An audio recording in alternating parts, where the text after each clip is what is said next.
welcome back to Pivot Points. I'm your host, Dave Allen, founder of Brand Pie, the brand consultancy working with businesses to deliver impact at pivotal moments in their journey, like a new chief executive, a merger or acquisition, or a change in strategy. What's at stake if you fail in business? For some, it's reputational risk, while for others, the motivation is more financial. But if Fredrik Ruben's company fails, millions of disadvantaged families will no longer be able to communicate with their loved ones. For Fredrik and for Dynavox, commerciality is key. Failure is not an option. The ultimatum might make some leaders try to be heroes, but what you'll hear is Fredrik's fascinating move in the opposite direction. Join us as we discover why being the tour guide removes a single point of failure, why a CEO's self-care isn't selfish, and how Fredrik has solved how to be in two places at once.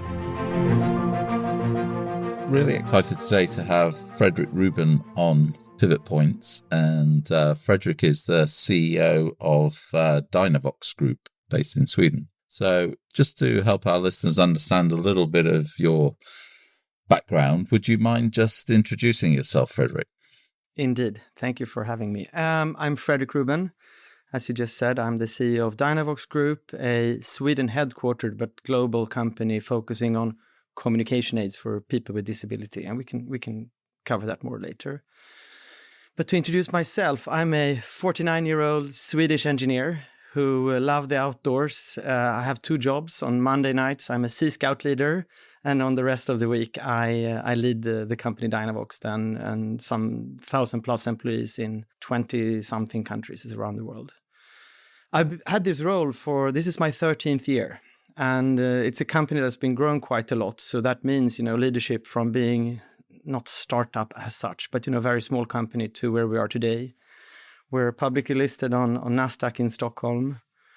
And I became a CEO first time when I was 31 years old. So I've been a leader for large parts of my life, both outside and inside professional, but I enjoy leadership a lot. And I'm probably the guy who is the same person when I meet with my friends, when I'm a scout leader, as I'm in the office. And I think that's at least a recipe for leadership that I would like to share, because I think it is it adds a certain perspective or value.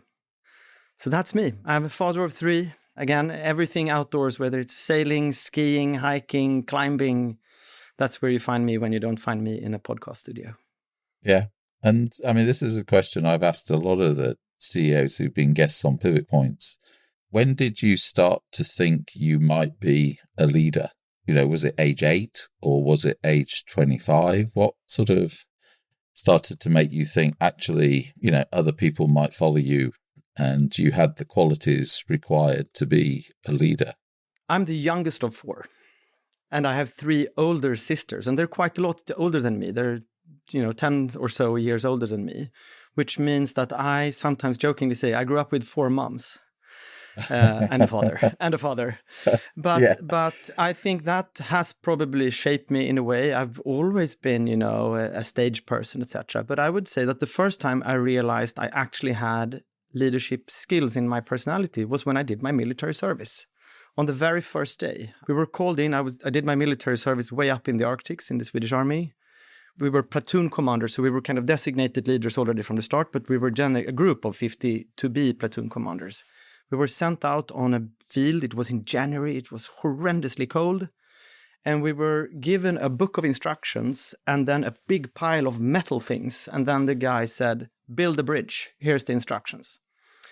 And we built the bridge, and we made it, and then we dismounted the bridge, and then we went back into the classroom. And then the captain or whoever he was basically said, guys, you did this really well. I've done this for 20 years.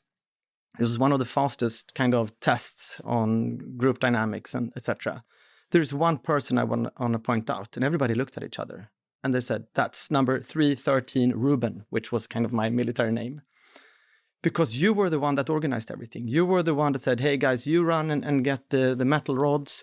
You read the instructions. You didn't work, you didn't shout, but you organized everything. And I had done this without knowing at all. And that was definitely a pivotal moment, so to speak, for myself. Then I realized, okay, this just happened naturally. And yeah, that's probably one such event. And I was 19 years old. Now, I think I'm right. In Sweden, everybody has to do military service still. Is that correct? Or because a lot of our listeners might not realize that. Yes, it used to be that way until some 20 years ago. Then they took a little bit of a recess, and now it's back again. So my 18-year-old son just got his papers. Yeah. And what does it feel like? Is that a great experience? Is it character forming? For me, it was it's the cliche of, it makes young men grow up. It was 100% the case for me. I was forced to, organize myself into something I hadn't decided, but still find the freedom of figure things out within that. And as a commander in the army, I mean, I was commanding a group of, 20, 30 people who was 1 year younger than me. And they were all stronger and taller and, those kinds of things. So, and we were up in the Arctic. So even though technically we didn't have an enemy that was shooting at us, there were real dangers. You could freeze to death, or you could fall into a river, etc. So for me, is good. I'm sure that you have all kinds of stories where it was just pure boredom and meaningless. But for me, it was quite valuable. And did you get good mentorship? Is there anybody who particularly stood out during that period who you sort of stayed in touch with afterwards, or is it a very quick period of time in your life? Maybe mentorship isn't the right word, but you do create friendships that last for life. And it's also interesting to look around. I mean, Sweden is a small duck pond, I should say. And if I look at some of we were all designated leaders, and there's a fair share of those guys that now have leading positions in academia or in business, etc. So, yeah, fantastic. And then education wise, I saw you did a second degree in Singapore. What took you out of Sweden? And because that's quite a pivotal moment in somebody's life to go to a university in a different country. Yeah, the first thing I did after school was actually to have an internship in Tokyo and in Japan. So I went to school for a little while in the UK. So I already had a feel for kind of what international life is. And then as I did my master's in engineering in Sweden, there was an opportunity basically to do my last year of my master's and my thesis work in another university, and that was Nanyang Technological University in Singapore. And I applied for it, and there was some sort of selection process. And all of a sudden I got a call and saying, hey, you're the guy. So I packed my bags and I spent a year and a half in Singapore, which was both kind of in academia, and then I actually started a business there. But that was very formative, obviously. And I loved it in so many ways. Very international. So what was the business? So we ended up, we're going to talk a little bit what I do today, which obviously I'm earning karma points, and there's a reason for that, because I've also been on the dark side. If you recall, in the early 2000s, you could buy ringtones, you could buy background pictures for your phone, you could vote on TV, and those kinds of things, and it all costed some money that was deducted from your phone bill. The startup that we started was the company that did the billing. So we worked with all the TV stations and the ringtone providers and God knows what to expand that. And we opened up in 15 countries. So I was in that space. And like I said, I'm potentially still earning karma points back from those days. But it was extremely fun. And it was, very much in the beginning of mobile internet and mobile content, etc. Even though it was archaic, obviously. No, that was very clever to do the billing for all of those things. Yeah. We sold the shovels to the gold diggers. Yeah, because the ringtone people disappeared as fast as they came, but the billing, very clever. Yeah. Like that. Mm-hmm. Yeah. And so you come out of university with your degree in engineering. What did you do then next? What was because that's a pivotal moment, getting your first job. Sure, but this little startup that I just mentioned, I ended up staying with that for 7 years. And then we eventually sold the company in a slow transaction to the Swedish company Ericsson, the telecom company. And then I ended up staying on, even though we were technically owned by Ericsson. So I stayed on expanding the business. So I had a chance to live for a couple of years in New York City, etc. Traveled the world basically to set up this, mimic whatever we did in Singapore and in Sweden to start with. So I ended up doing that for quite some time. And me and my later wife, we moved to New York. And in 2007 or so, we said, well, maybe it's time to grow up. Maybe we want to start a family. Maybe living on Manhattan as a double income, no kids type of thing isn't our... And she's also an outdoorsy person. So we ended up getting married, moving back to Sweden. I resigned from my job. And then this is 18 years ago, because we eventually had our first child. And then I took what should I call it? I took a real job. Yeah. No, but I mean, starting a business, being an entrepreneur, and having what effectively would be a small, mid-sized business, and then that becoming part of Ericsson, that must have been a bit of a cultural change, wasn't it? Yeah, and it wasn't the typical, we sit in a basement and then all of a sudden this giant buys us for a truckload of money. We actually were underneath the Ericsson. They had like an incubator type of business. So okay. we had an attachment to it. But it was definitely a culture shock running a entrepreneurial, we were 50 and 100 people, and then trying to blend in a 100,000 plus organization. That was challenging, and I can question whether it ever worked, to be honest. But it was a great learning. Yeah. And so did Ericsson have an incubator relationship with the university? Is that how it worked? Or they had several, and in several countries. It wasn't just one thing. But this particular incubator that supported this little startup was not necessarily directly associated with the university. It was a standalone unit. So let's fast forward to today and just talk a little bit about Dynavox, because that's fascinating. Just talk a little bit about what Dynavox does, because it's amazingly valuable and contributes a lot to society. There are about 50 million people on this earth that cannot talk, like you and I do now, right now. And the reason they can't do that is typically because something they were born with, a diagnosis that they got at an early age, could be, severe autism, Down syndrome, cerebral palsy, and, all kinds of developmental delays. Or it could be something that you acquire later in life. So you're in an accident, you have a brain injury, or you have a degenerative condition such as ALS or MND, as it's called in the UK, Parkinson's, MS, etc. But the common denominator of these 50 million people is that they don't have the ability to speak verbally. And we are the world leader in communication aids. So think about a wheelchair or a prosthetic or, any other type of assistive technology. But in our case, it's a piece of technology that you control. If you can control your hands, then it's a touchscreen. It looks like a tablet that you have around your neck. If you have a more severe physical condition, these are super high-tech computers that you can control with the movement of your eyes or your foot or your elbow or, everything that is alternative and not used in mainstream tech. So this is the kind of the basic technology. And then we have expanded that, so we own the entire ecosystem. So we educate all the prescribers, because these products it's not something you buy over the counter in a tech shop. It's something you're being prescribed by a therapist, typically a speech language pathologist or something like that.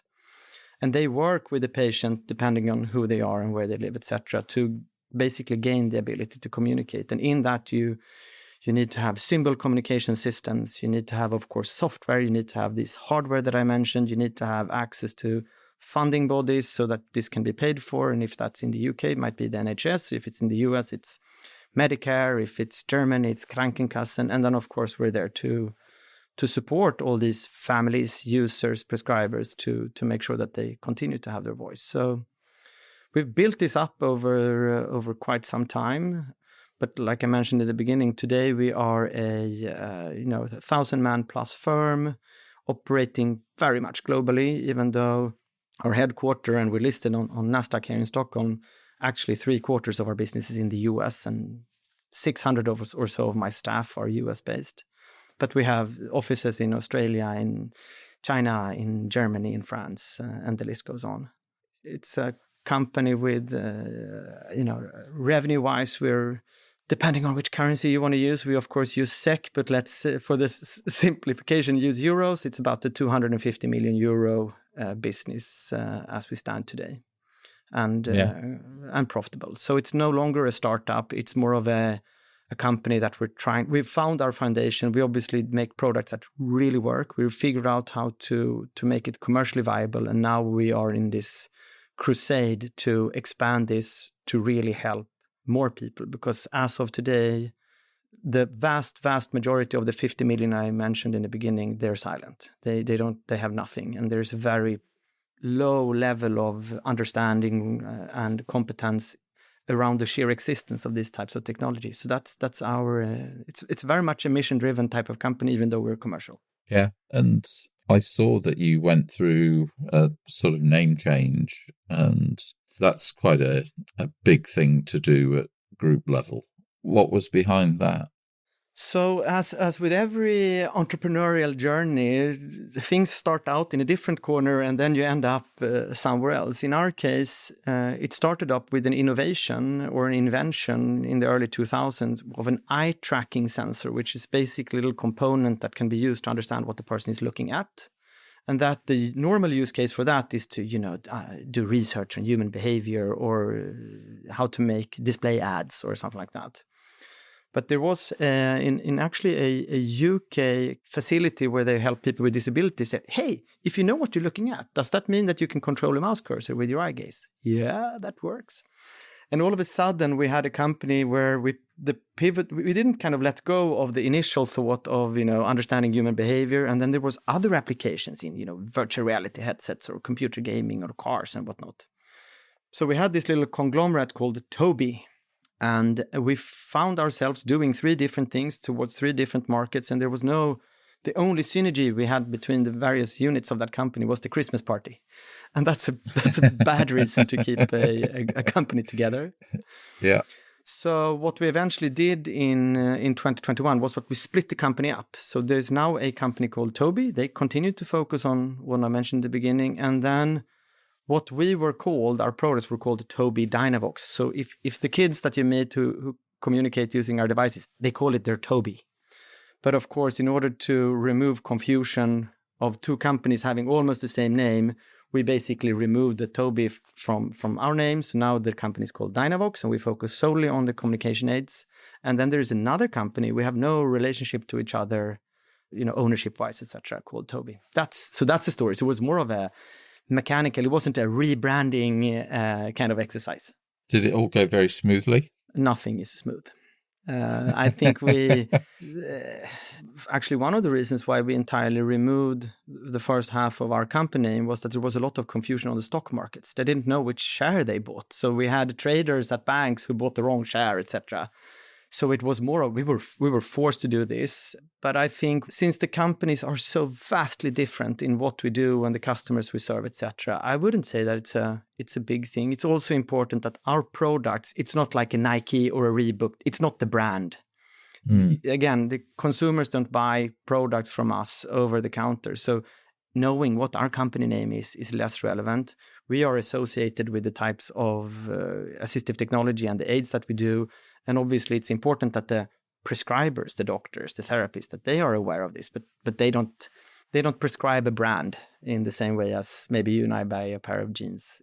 And it must be important for employees as well when you're attracting talent, because the eye recognition business is much more in the what I would call the marketing, advertising type space, and you're very much a purpose-driven social value business. That's quite a different motivation for somebody to work for you. Yeah, which is an absolute fantastic asset to have. For us, some companies go away on retreats to find out their purpose and figure out what to do. We don't need that. We have I can see that. Colleagues in our office that work. They have a career, they make money, but they also have cerebral palsy, for example. And so we see that if you just go into the office, we are a techie company, but it's still interesting that we're 57% women in the company. Even in our tech team, R&D team, which is quite large, it's almost a 50-50 men and women, very diverse. I think we're 50 nationalities, etc. And we all come together because everybody has an urge to really, it sounds cheesy, but make the world a better place. And it's in a very concrete way how we do it. Yeah. No, it's fantastic work, and I was incredibly impressed with the technology and the size of the business and what you've achieved. It is sometimes difficult to be commercial in this context Because even me as a CEO, I literally cry once a week in the office because I get, a fantastic story from some corner of the world, how a child was able to XYZ, or a sad story where someone basically said, my father had a chance to, tell what was important before he passed away from MND. Yeah. And that is different. And then all of a sudden to go into the next meeting and talk about gross margins and how to negotiate better freight prices it's difficult. Yeah. How do you manage those tensions? We need to treat people like adults, and we need to explain that unless we are commercially successful, we will never be able to grow this company. I will never be able to hire the top talent. I will never be able to expand into more markets, and hence I won't be able to fulfill the mission. And in a similar way, if we go bankrupt tomorrow, that will be absolutely detrimental for millions of families and people out there who rely on our technology to make their lives work. So we have an obligation to run this business also commercially viable. So, but it took me a minute to explain this, and I need to spend that minute so that we just don't say work. No. I mean, it's a very interesting sort of role as a chief executive to be providing, such an amazing service to humanity and having to run the business and grow the business. But if you don't, the service disappears and everybody loses. So, fantastic value creation. And when you think about your leadership style in a business like that, do you think it's different to the typical Ericsson leader? Do you have to work in a different type of mindset, a different way? I think you would instantly fail in a business like this if you are kind of business first, if you don't have the constant understanding of the balance between the hard and the soft values, etc. So I think if I was to be replaced today or tomorrow, and someone who's just coming in with a dark suit and pulling up charts and hard strategies, that person would likely fail. That being said, I don't think that's unique to our business. I don't believe in kind of old school, the former generations, more of a authoritarian type of leadership. I don't think it's successful, because I think it eventually fails because the leader or the CEO becomes some sort of single point of failure, or everything relies on his or her decisions, etc. I see myself more as a tour leader. I make sure that everybody's on the bus. I walk there with the flag. I make sure everybody has a seat on the bus. I make sure that there is a good atmosphere, that there's the right music, and of course that we stop at the right time to eat, and those kinds of things. And I'm more of a facilitator type of leader than the person who necessarily knows best and has answers to all the questions. And that's probably who I am. Yeah, and that sort of leadership style, it comes up a lot on these conversations, either as a mentor guiding and building a leadership team, or the tour guide as you've described it. And it seems like there has been a shift away from the person who knows everything to much more of a, I guess, democratic. Do you feel that leadership style works? Because I've seen all the books written by Jack Welch, who obviously told everybody what to do. And you go, well, did it really work? No, well, I'm a bit like you. I'm very much a consensual leader. I like people to own their own destiny and own their decisions. I think you will have a super hard time in this time and age with the generations currently growing up to continue on whether it's Jack Welch or, but the kind of more of a directional leadership. I think you will fail. So it's not even an option. It might work during short periods, but then you need to spend so much time on picking up all the broken pieces and doing damage control because people were not on board. People were just like blindly following and hoping that things will turn out. And it also becomes, I love delegation, and the reason why I love delegation is because I'm lazy. I'm not. I often but it's, and that's important, because I typically say that I'm not as busy as you think. And that's by design, because if I am super busy as the CEO, my calendar is booked like Tetris, and it's impossible to reach me, then of course I will miss the real moments when I am needed, either as a colleague or a decision maker, or something like that. And I have 3 priorities in life. So A, I take care of myself and my own health. That might sound super egotistic, but that's very important. B, I take care of the people that depend on me. In my case, it's my wife and my 3 kids and the people around me, including my friends, to be honest. C, then it's the company. Because if I fail on the first one, if I have a heart attack, or I'm burnt out or whatever, I will probably be a really shitty husband and father, and I will probably be really, really bad at work. Similarly, if I completely misbehave with the people that depend on me, I also will probably put a lot of time on fixing that rather than being present at my work. And that means that if this is going to be genuinely sustainable, leadership-wise, company-wise, then it's about delegation, and it's not being too busy. I of course work a lot, but that's because it's also one of my biggest hobbies. Yeah. And I mean, have you ever thought about codifying the characteristics of a modern day leader, a real leader? What do you think are the key characteristics that, if I asked your employees, what would they say are the 5 characteristics of yourself and why that makes you a good leader?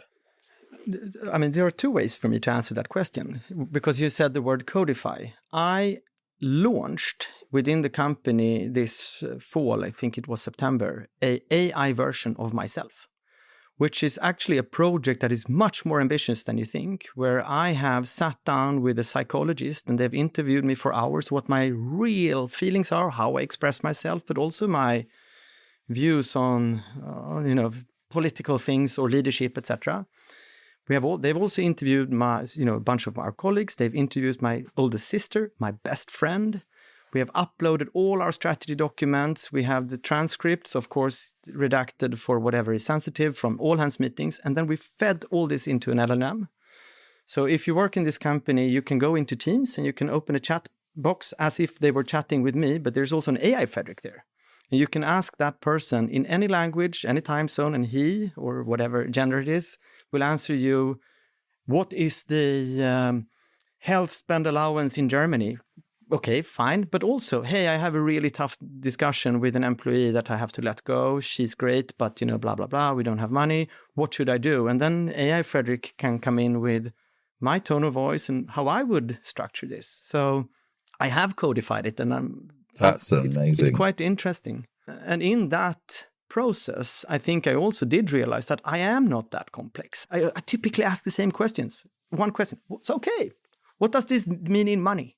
So someone comes to me with an idea and they talk about, it's a 60% increase or decrease or whatever. And I always ask, okay, but what's that in money? I don't get it. Oh, it's $100 or $100 million. Yeah. I'm very much a listener, and then I am like a 5-year-old where I don't understand this. Explain this to me, etc. I never nod and look smart and I said, yeah, I understand what OECD means or whatever. Yeah. And it turns out that list isn't that long. Who I am and my leadership skill, and it's very much like I said in the beginning. The Fredrik that you would meet at scout camp or in a bar or at dinner is probably very much the same Fredrik as you would meet professionally at an all-hands meeting or in a board meeting, etc. Yeah, and I mean, one of the other sort of interesting areas that we've talked about on a lot of the podcasts is the number of really good decisions a year you have to take versus the everyday decisions. And one of the CEOs that I interviewed from Baker Tilly, she described them as big dog decisions and little dog decisions, which I really loved. Yeah. And, when I was talking to the CEO of United Airlines, he reckoned he only had to do about 3 or 4 good decisions a year, the big ones. And I'd love your perspective on that and how you separate the big, are we going to invest and open up in XYZ country, or are we going to invest? How are we going to bring AI into your world? Those are really complex conversations. And, you're asked probably 60 decisions, 80 decisions, 100 decisions a day. Yeah. How do you separate the noise from the really important ones? It's not like I have really pondered on this question, but now when you ask it, I make as few decisions as possible. That's the whole, with my whole delegation model, for me, being forced to actually make a decision is almost a failure, because that means that the organization hasn't felt empowered or somehow. So those decisions can be super mundane, where basically there is a conflict. And the conflict starts lower down in the organization. They can't agree whether we should pick green or yellow. It gets escalated to whatever management level. And then eventually 2 of my direct reports in my leadership team, they come to me. It's like, we cannot agree. We have tried everything. Here's the rationale. You have to make the call. And then I think, okay, I will make the call. I cannot promise it's the best decision, but I hear you. If I need to make the call, I'm happy to do it. And then I pick green. We use a lot of models in this company to document decisions. And some of them are just a form, or it's a template, etc. But at least we make decisions in a very consistent way. And we make sure that whoever is affected by a decision is always being consulted. This might be slow, because it sounds very much like consensus, but it doesn't have to be a slope. It could happen quickly. But I still believe that those decisions are, of course, much, much better, because then people will take ownership of whatever the consequences, including realizing, oh, it was the wrong decision. We have to, revisit, etc.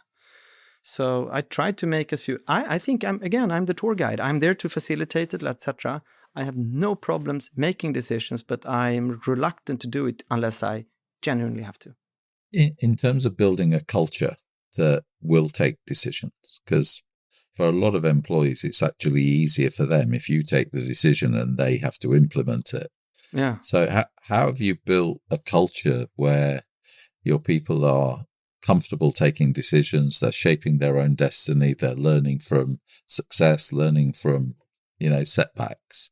How have you gone about that culture building? Because a lot of companies really struggle with that. They want that culture you're describing, where people own the business in their minds and they own the decision making.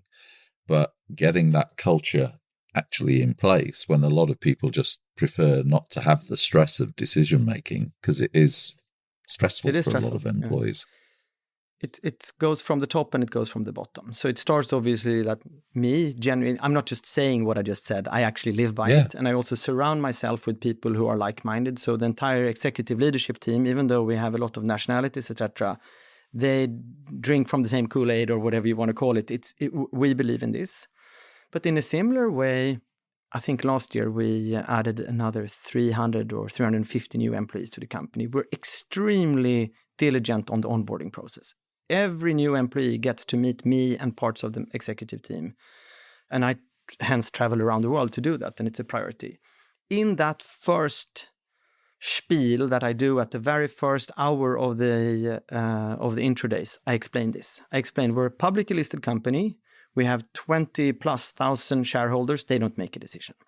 We have a board of directors, 6 people who meets 8 times per year. They make one decision, whether to keep or fire the CEO. Then we have a leadership team. Okay, we meet once a week. We make some decisions, but our job is more to make sure nothing falls between the cracks. So who makes the decisions? And then I point at them and say, it's you. I want you to make the decision. I want you to feel empowered. I also want you to feel empowered to make the wrong decision. Hopefully you only do it once, but we learn from failures. And by me making that statement is probably important. And then of course we have to live by it, because if it's just a poster we have on the wall, like we delegate decisions, and in reality it's a top down, then of course that card house will fall down very, very rapidly. But it's very intentional. Yeah. And I can imagine, this is where you and I are slightly different, because I own a private company. You've got a public company. Yeah. And I will often let people go with a decision that I don't agree with. And I want them to learn from that and see the consequences of that. And if I'm wrong, I'm the first person to put my hand up and go, you were right. Fantastic. Yeah. And if it goes wrong, then we sit down and figure out how to get it back on track. In a public company, dare you do that? Or no, but it's even simpler. to be honest. And then, of course, there are differences between different public companies. In our case, we don't have a big majority shareholder who has a very strong opinion. We have the 20 or so thousand shareholders. Some of them is a lady on a hill that owns one share, and one is a pension fund run by a guy who knows Excel. So I think the amount of freedom I have is quite vast, and I am being judged every day depending if the share price goes up or down. So I am 100% in agreement with your model. I mean, it's like parenting. I mean, if you live in Stockholm and you're going to drive your kid to school every day and bring her into the classroom, making sure she doesn't, end up in the wrong corridor or whatever, you are not helping her. If you basically say, again, Swedish context, yeah, hop on your bike, watch out for the cars, the big road, please press the button, and just because there is a green man, the cars won't necessarily stop, and then you sit there sweating, hoping that things turn out all right.